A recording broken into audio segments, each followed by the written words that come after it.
A paz do Senhor, sejam bem-vindos a mais um episódio do podcast Fazer Discípulos. Hoje estamos fazendo um episódio sem convidado, um episódio temático, como fazíamos no começo. E o episódio de hoje é para falar sobre o Natal, alguns princípios e símbolos que fazem alusão aí ao Natal cristão, ao Natal verdadeiro, não esse Natal que só fala de consumismo, mas o Natal que fala de Jesus, que fala do nascimento.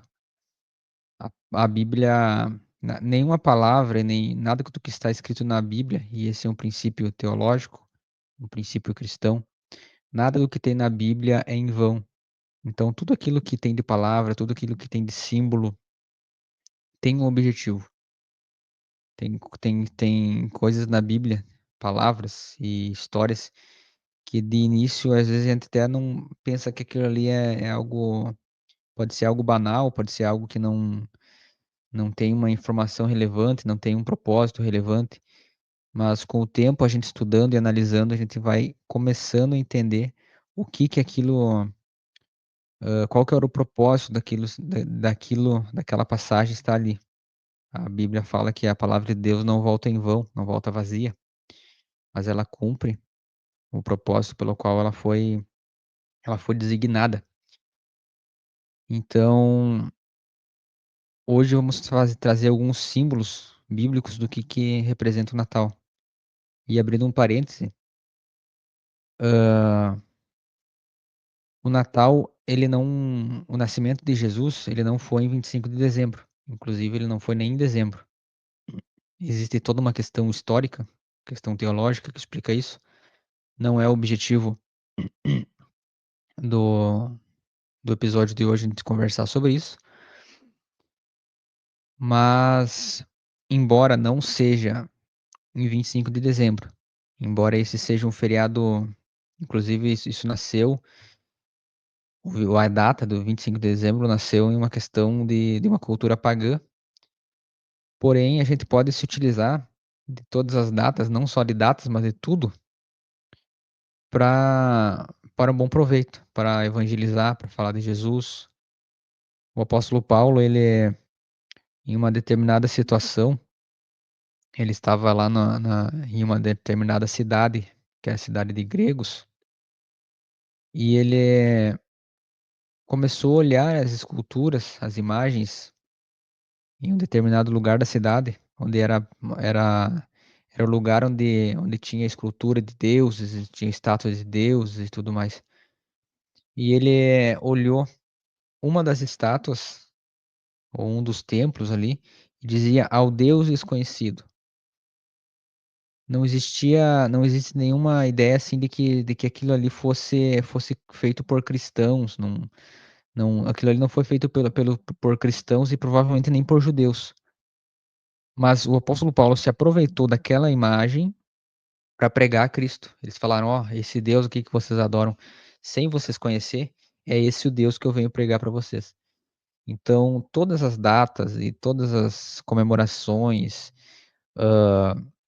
tudo pode ser usado para benefício do evangelho. Jesus Cristo, ele se aproveitava, ele começava a falar às vezes do evangelho, a pregar para uma pessoa, às vezes hã, não era nem sobre isso, começando explicitamente com a palavra, explicitamente aquilo que ela precisava ouvir.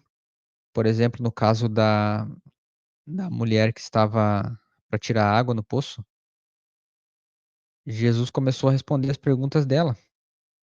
Ele fez um gesto, ele pediu água. Pensa que Jesus, ele pediu água. Esse foi o primeiro passo do evangelismo, de Jesus evangelizando aquela mulher. E aí aquela mulher teve curiosidade de tentar entender o porquê que Jesus, sendo judeu, de beber, pedia água a uma mulher samaritana. Então ali foi desenrolando o evangelismo.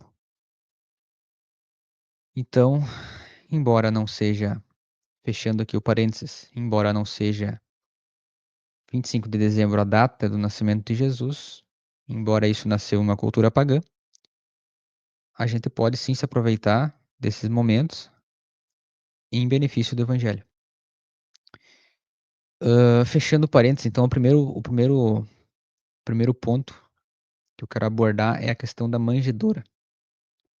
Manjedoura era o lugar, era uma questão, era algo que tinha ali na estrebaria. Não era não era algo próprio para nascer criança. Não era uma estalagem de, de própria assim para uma mulher ter uma criança. Então, a manjedoura, a estrebaria, aquele ambiente onde Jesus nasceu, fala de simplicidade, fala de humildade. Hoje em dia todo mundo não vamos generalizar, né, mas existe uma busca por pela questão financeira, por ter bens. Parece que essa questão do ter coisas é quase como se a pessoa tivesse felicidade. É pregado como que se a felicidade consiste em ter. Mas Jesus, ele nasceu num ambiente onde não era nem propício para estar uma criança, para uma criança nascer. Logo após o nascimento, no período subsequente ali já fala de perseguição também. Jesus sendo perseguido por Herodes, uma criança inocente, já sendo perseguida. Herodes mandou matar todos os meninos de 2 anos para baixo. Então, é nesse contexto aí a gente tem que ser. É uma data importante para a gente refletir o que são os nossos valores, onde que está o nosso coração. Jesus fala que aonde está o teu coração, aí estará o teu tesouro. Será que o nosso tesouro, aquilo que a gente espera, é nas coisas desse mundo ou é numa pátria celestial? Jesus nasceu nesse ambiente, Jesus viveu nesse ambiente, mas ele sabia, ele tinha total consciência do que era a eternidade. Quando Jesus foi tentado por Satanás, Satanás apresentou os reinos do mundo, Satanás fez propostas a Jesus, mas a mente de Cristo estava focada na eternidade, não nas coisas daqui. Então, Jesus teve uma infância humilde, um nascimento humilde, sem nenhum luxo. Outro ponto também, já abordando essa questão em Cristo, é o que fala Isaías, Isaías 53, do 3 ao 5. Vou ler o texto. Era desprezado e o mais rejeitado entre os homens, homem de dores e que sabe padecer. E como um dentre os homens,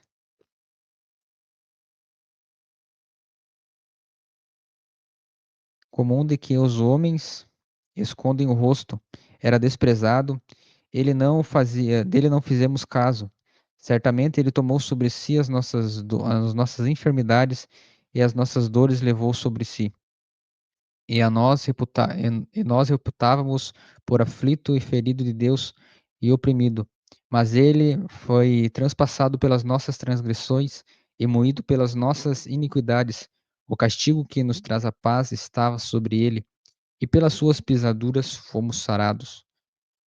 Então, Jesus, ele veio à terra, e não só no seu nascimento, pela profecia de Isaías, a gente tem essa noção de que não foi só no nascimento. A vida de Jesus foi uma vida difícil. Foi uma vida, digamos assim, poderíamos dizer, penosa. Uma vida de perseguição do sistema do mundo contra Cristo. Então, e outro ponto que Isaías também fala é sobre que ele foi transpassado pelas nossas transgressões. Se já é ruim a gente sofrer por conta das coisas que a gente erra, já é desagradável.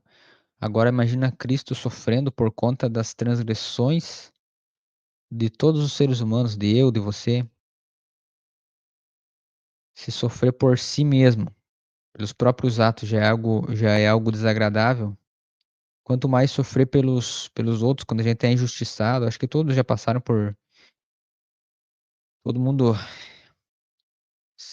mais cedo ou mais tarde na vida acaba passando por situação de ser mal interpretado ou de pagar pelaquilo que não fez, de ser julgado por uma coisa que na verdade não fez.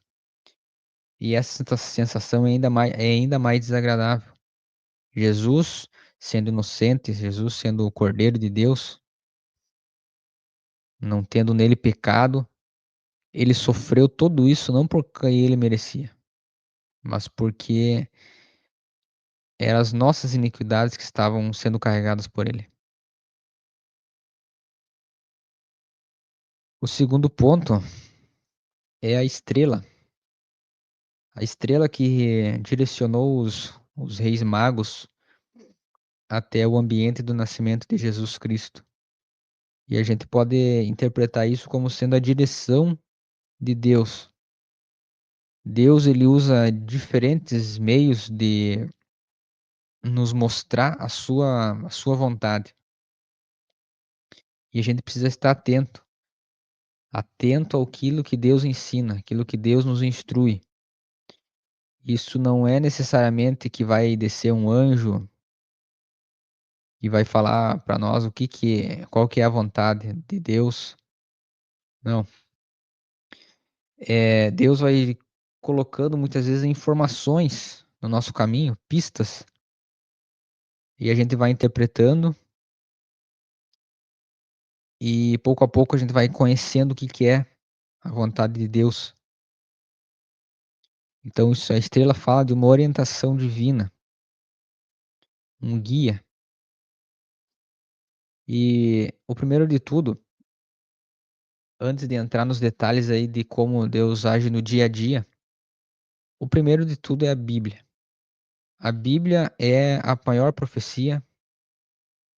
Não digo só apenas a maior profecia, mas é a profecia no qual a gente tem que colocar as outras profecias ao crivo da palavra. Por exemplo, às vezes a gente está na igreja e recebe uma profecia. Como que a gente sabe se essa profecia veio de Deus ou não veio de Deus? É pela palavra. Será que essa profecia ela ofende a palavra ou não ofende a palavra? Essa profecia está de acordo com a Bíblia ou não está de acordo com a Bíblia? Então, esse é o primeiro crivo. Mas Deus vai colocando pistas no nosso caminho. Por exemplo, uma vez tinha conhecido uma jovem e, e nós estávamos orando para ver se era da vontade de Deus a gente entrar aí num relacionamento e tal.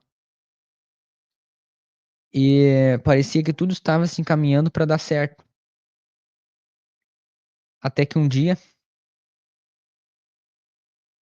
em um trabalho da igreja, ela tomou uma atitude que era uma atitude que eu não queria para mim em uma pessoa. Não era nada demais, não era nada de questão de pecado nem nada, mas era uma questão da pessoa, da personalidade dela, do jeito dela, que para mim, eu não gostava daquele tipo de atitude. Não era algo ruim nem nada, era algo simples, algo que talvez muita gente iria passar despercebido. Mas nas minhas orações eu pedia uma pessoa que não tivesse aquela característica. Então ali eu percebi que não era da vontade de Deus. Não precisou vir um anjo, não precisou vir uma profecia. Não, era uma pista que Deus estava me colocando, me mostrando, de que aquilo não era da vontade de Deus. Então aí rompemos os diálogos, as conversas. Ah, então Deus vai colocando pistas, às vezes questões que ofendem a palavra de Deus. Você tá para tomar uma decisão. E aí, de repente, você percebe que a Bíblia aconselha diferente. Em algum ponto daquela decisão que você ia tomar, na Bíblia está diferente. Por exemplo, você tá decidido e falamos aí de cristãos, né. Você tá no seu relacionamento, um casamento, e aí por causa de uma briga, de uma desavença, você decide separar. E você tem total convicção de que aquilo é o correto se fazer. Você se brigou lá, deu alguma discussão, alguma desavença, mas e essa vontade de Deus? O que que a Bíblia diz? A Bíblia até aconselha que pode haver aí a separação, mas depois não se pode casar de novo, enquanto porque as pessoas estão ligadas, o casal está ligado, espiritualmente falando. Então, Deus vai colocando pistas. A maior pista é a sua palavra, tudo aquilo que a gente tem que tomar decisões, principalmente nas coisas mais tem coisas muito óbvias, né, que estão na palavra de Deus, a gente tem que estar atento a essas coisas óbvias, mas também tem coisas que parece que a gente é cego, no sentido de não conseguir enxergar ou não conseguir entender coisas que às vezes até são óbvias.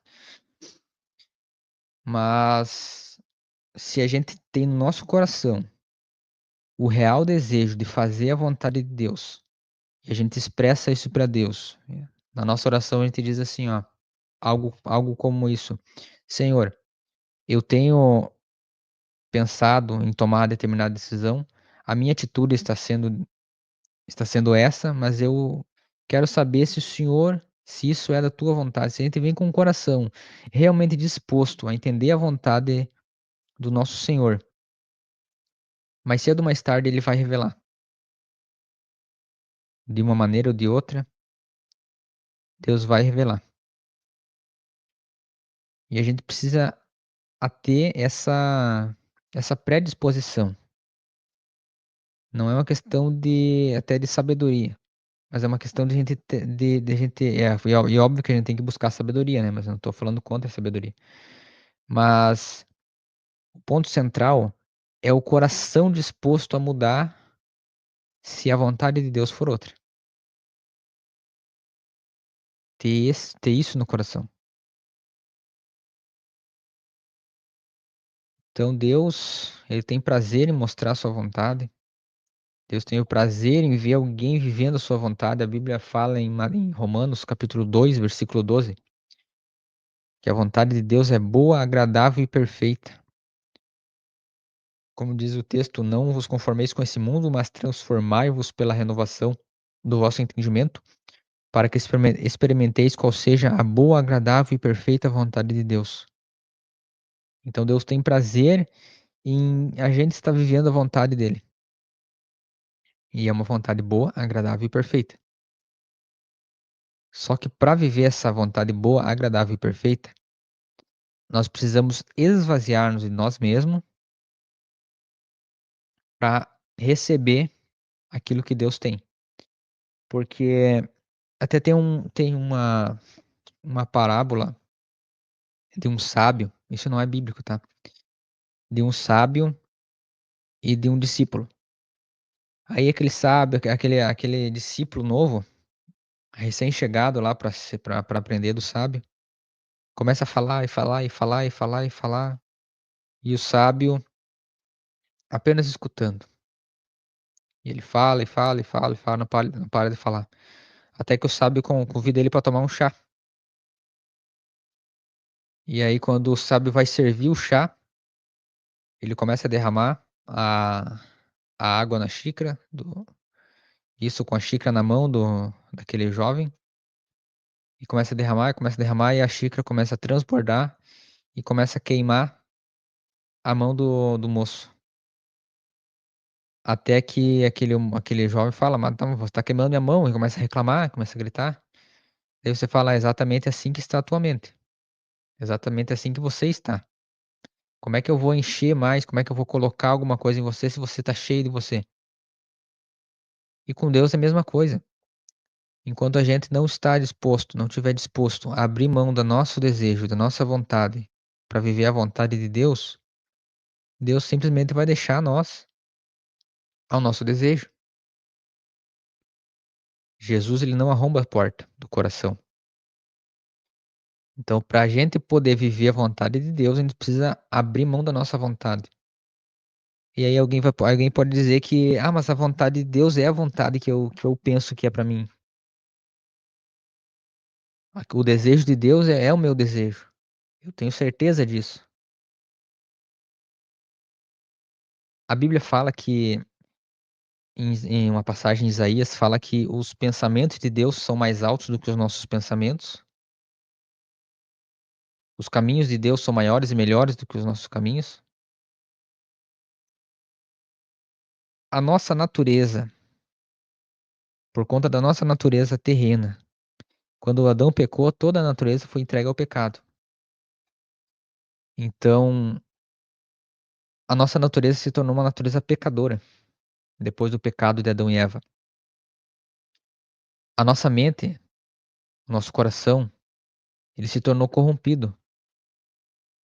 Nós temos a natureza de um ser humano, do ser humano que foi criado por Deus lá no Jardim do Éden, porém é uma natureza corrompida, a natureza contaminada pelo pecado. Agora a gente não tem mais a visão espiritual, o entendimento espiritual para saber se aquilo que a gente está fazendo é bom ou é ruim, é da vontade de Deus ou não é da vontade de Deus. O que que aconteceu quando Adão e Eva comeram do fruto proibido, da árvore do conhecimento do bem e do mal? Não é que o homem começou a saber exatamente o que que é o bem e o que que é o mal.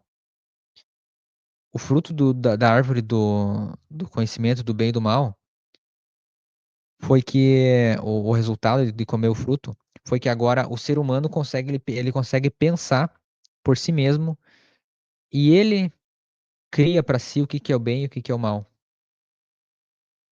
Se a gente conversar sobre pegar vários tópicos de vários assuntos e começar a conversar com várias pessoas separadamente, a gente vai ver que cada um vai ter uma noção do que é errado, o que que é certo, mas o certo e o errado, vamos supor que a gente tenha a sabedoria eterna e saiba exatamente o que que é bom e o que que é mal. O certo e o errado é uma coisa só. Se eu pego um tema específico e procuro entender o que que é o certo naquele tópico específico, só vai ter uma verdade, só vai ter um correto. Um pensamento 100% correto em cima de um determinado tema. Mas agora o ser humano, ele acha que sabe, ele cria para si aquilo que é bom e aquilo que é mal.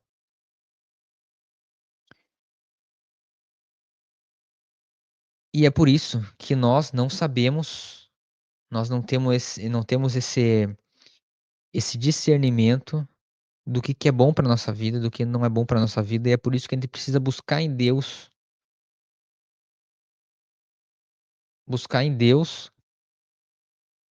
o que é o bom e o que é o mal. A gente não tem que mais viver com base naquilo que nós pensamos ser bom ou ser mal, mas buscar em Deus aquilo que é bom e o que é mal. E mais especificamente, o que que Deus quer para nossa vida? Os planos de Deus são maiores do que os nossos, os pensamentos de Deus são maiores do que os nossos, então por isso que a gente precisa buscar em Deus o que é o correto, o que é o certo, qual atitude nós devemos tomar.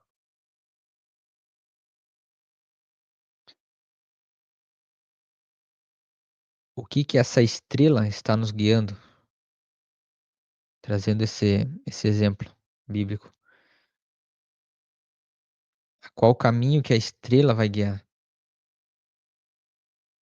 Era a estrela que guiava. Imagina se os sábios, se os reis magos, por um momento, quisessem fugir daquele caminho e por outro caminho. A estrela ia continuar na mesma direção. Se eles fossem querer pegar um atalho, por exemplo, a estrela iria seguir exatamente na mesma direção. E eles iriam perder o GPS, digamos assim. Então é importantíssimo a gente buscar em Deus. Tem pessoas que acham que. Tem pessoas que elas fazem um projeto muito bonito, muito lindo, daquilo que elas têm para sua vida. Elas dizem, não, é isso que eu tenho que fazer. Se eu fazer isso aqui, o dia que eu chegar nesse ponto aqui, eu vou ser feliz, eu vou ser alegre, eu vou ser satisfeita com a vida. Mas aquele projeto não foi um projeto que Deus fez, foi um projeto que ela fez. E Deus não se responsabiliza por projetos que outros fazem. Deus se responsabiliza por projetos que Ele faz, pelo caminho que Ele traçou para a nossa vida.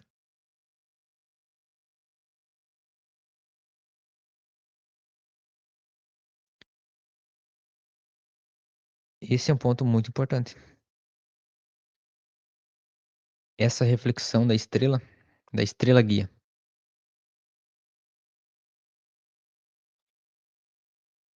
Seguindo então, próximo ponto. A escolha de Deus, de quem seria o pai e a mãe de Jesus, do Salvador.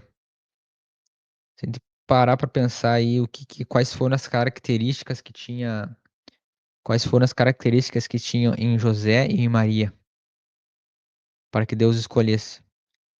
O que eu percebo, e podem haver mais coisas, com certeza, mas o que eu percebo e é o que eu quero trazer aqui, é a predisposição ou a disposição de obedecer. A disposição da obediência. Disposição em cumprir os planos de Deus. Quando o anjo chegou a Maria para falar que ela foi a escolhida para ser a mãe do Salvador, ela, sem titubear, aceitou. É claro que Maria, se não estou enganado aí, tinha por volta de 13 anos, 12, 13 anos, quando o anjo se apresentou a ela.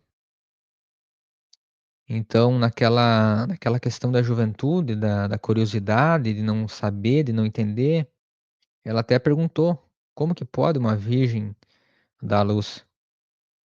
Mas após o anjo ter respondido, ela, sem questionar, sem discutir, aceitou: se cumpra em mim, se cumpra em mim. O mesmo com José.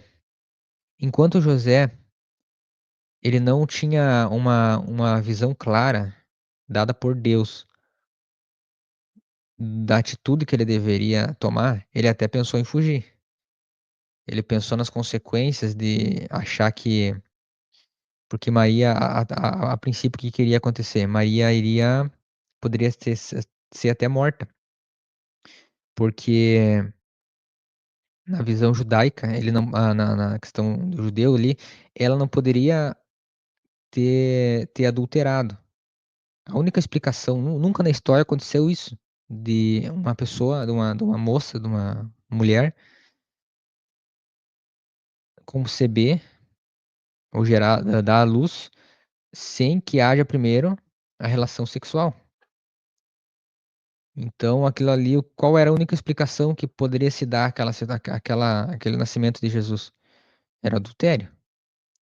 Ou adultério, ou a fornicação. Adultério, no caso, Maria aí ter traído José, ou se tivesse relação aí entre Maria e José. Então, Maria certamente seria apedrejada, seria morta.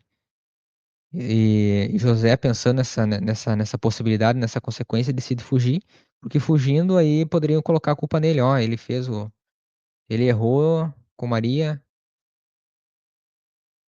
abusou dela e fugiu. Então, pensando em todas essas questões, ele pensou até em fugir. Mas agora, quando o anjo chegou a ele e falou: olha, o negócio é o seguinte, trazendo aí em palavras, não nas palavras originais ali do que está no Evangelho, mas basicamente ele diz: ó, seguinte, esse moço aí, ele é o Salvador. Esse que está sendo gerado em Maria, ele é o Salvador, explicou tudo. Ele novamente aceitou. seguindo o mesmo passo aí os mesmos passos de Maria, ele aceitou. Perceba que às vezes, na situação específica mais de José, às vezes, enquanto a gente não tem uma visão clara do que é a vontade de Deus, acaba que tomamos decisão, a gente toma decisões erradas, equivocadas. Mas é importante a gente ter essa predisposição de obedecer e de buscar, porque como eu disse, mais cedo ou mais tarde Deus vai revelar, Deus vai mostrar. E, e às vezes sem a gente ter essa clareza, antes de ter essa clareza do que Deus tem, de qual que é o projeto de Deus, a gente acaba errando, a gente acaba falhando. Mas no momento que Deus revela qual é o seu propósito, a predisposição de obedecer vai vencer, vai prevalecer.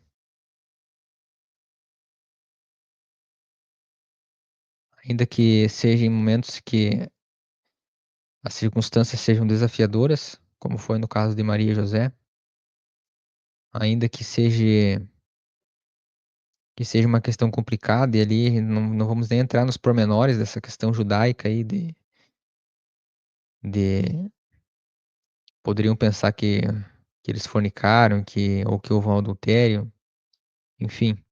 Embora a situação seja uma situação difícil, mesmo assim José e Maria eles seguiram firme em obedecer aquilo que Deus tinha para eles. Outro ponto, os pastores sendo avisados pelos anjos. Jesus veio para os, como ele mesmo diz, ele não veio para os sãos, ele veio para os doentes. Ele veio para os mais humildes, para os simples. Simples não no sentido simples de não ter nada em casa, não ter bens materiais, mas humildes no sentido do coração, simples de coração. Então Jesus ele foi justamente nas pessoas que não tinha tanto prestígio ali na questão da sociedade ali. Tinha tantas pessoas, né? Por exemplo, fariseus, saduceus, escribas, pessoas com poder financeiro. Tinha várias classes ali, né, de pessoas naquela sociedade, mas os avisados foram justamente os pastores, pessoas simples, pessoas aí que dependiam do seu trabalho para o sustento, pessoas simples. Em determinadas situações, a gente acaba até se menosprezando e pensando que a gente não merece, que a gente errou muito na vida, que a gente não merece a salvação, que a gente não merece o perdão de Deus. Mas é justamente o contrário. Deus salva e Deus perdoa quem reconhece o seu erro, quem perde perdão. Agora Deus não salva aqueles que não reconhecem. É melhor então ter passado por situações em que fazem agora a gente olhar para trás e perceber o quanto a gente é errado, o quanto a gente erra e quanto a gente falha, do que não ter grandes erros na vida e, e o fato de a gente não errar tanto, de a gente não pecar tanto. E aqui abre uma parênteses, né? Não existe nenhum que seja perfeito, ninguém é perfeito. Mas às vezes essa situação da gente passar por momentos da vida em que a gente errou demais e as falhas ficam tão evidentes que pode acontecer uma predisposição em entender e admitir o nosso erro e pedir perdão. Não estou aqui incentivando a errar por gosto. A melhor das situações, a melhor das hipóteses é quando a gente não erra, não tem grandes erros na vida, aí procura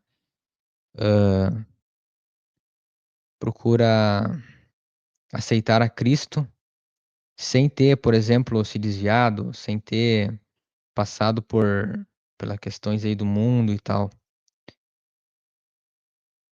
As Vamos usar o exemplo aí dos fariseus, eles batiam no peito, eles se achavam por causa que eles jejuavam 2 vezes por semana, porque eles davam o dízimo de tudo, faziam todas as coisas certinho, mas tinha um pecado que talvez nem a sociedade percebia, que era o orgulho, que era a avareza, coisas internas nele.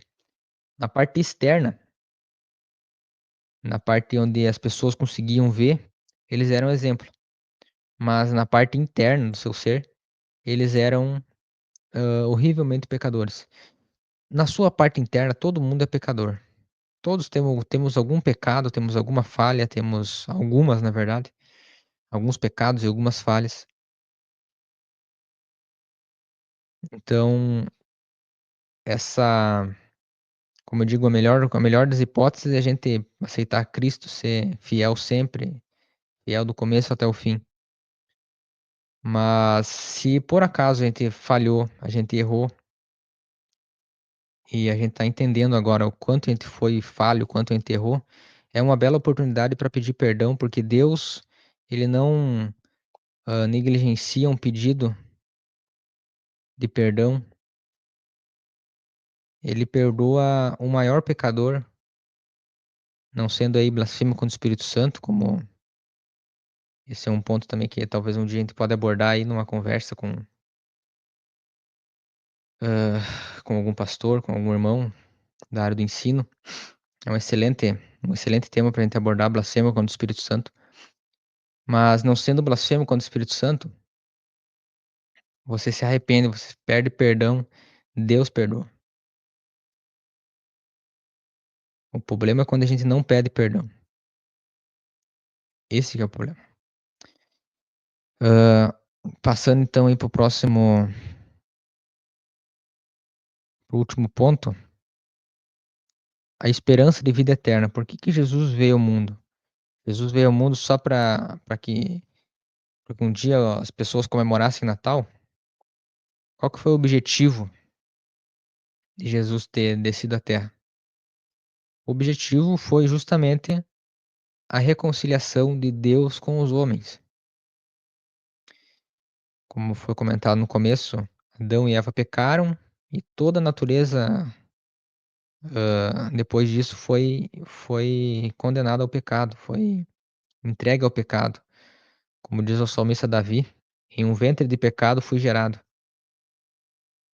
Então Jesus vem justamente para reconciliar, para mudar essa natureza humana. Por isso que a gente tanto fala na igreja, a gente tanto fala dessa mudança, de, da transformação que o Espírito Santo faz na nossa vida. Porque esse foi o propósito de Jesus, ser o salvador da humanidade. Não um libertador militar, como os judeus pensavam, um libertador que ele iria libertar a sociedade do jugo romano, mas alguém que fosse libertado do pecado. E a consequência de nós sermos libertos do pecado é entrar na família de Deus, fazer parte da família de Deus.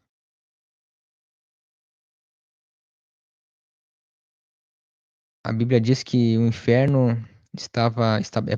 foi preparado para o diabo e seus anjos. Ele não foi um lugar preparado para a humanidade. Então Jesus tem esse prazer de resgatar as vidas que estão passando aí por dificuldade espiritual, aqueles que se arrependem, aqueles que pedem perdão pelos seus pecados, aqueles que entendem que só existe um caminho, e esse caminho é Jesus. O próprio Jesus fala: Eu sou o caminho, a verdade e a vida. Jesus não é um dos caminhos, uma das verdades ou uma das vidas. É tudo no singular. Então, aqueles que aceitam esse evangelho, aqueles que aceitam essa palavra, Jesus prometeu a vida eterna.